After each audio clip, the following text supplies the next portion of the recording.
Hi friends, இன்றைக்கி நம்ம வேர்ல்டில் செகண்டாக யூஸ் பண்ண ஏஷியன் க்ரீக் காயின்ஸை பற்றி தான் பார்க்க போகிறோம். இந்த collection of Asian Greek coins ஒரு சிலதை உலகத்தில் உள்ள மியூசியமில் தான் இப்போ வச்சுருக்காங்க.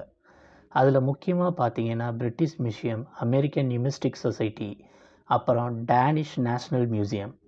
குறிப்பாக சொல்லணும்னா அமெரிக்கன் நியூமிஸ்டாட்டிக்ஸ் சொசைட்டி கலெக்ஷனில் மட்டும் 1,00,000 ஏஷியன் க்ரீக் காயின்ஸ் இருக்குது. இந்த Greek coins Spain, North Africa, Afghanistan வரைக்கும் யூஸ் பண்ணியிருக்காங்க. ஏஷியன் க்ரீக் காயின்ஸ் கலெக்ட் பண்ணுறதுக்கு உலகம் பூரா நிறையா பேர் இருக்காங்க. அதில் ஈரோப், அமெரிக்கா, க்ரீக்கும் அடங்கும். ஏஷியன் க்ரீக் காயின்ஸ் இன்னும் Europe, Middle East and North ஆஃப்ரிக்காவில் நிறையா கிடச்சிக்கிட்டு தான் இருக்குது. ஏஷியன் க்ரீக் காயின்ஸ் எல்லாமே கையால் தான் பண்ணது. இந்த காயின் இரும்பு மற்றும் வெண்கலத்தால் தான் உருவாக்குனாங்க.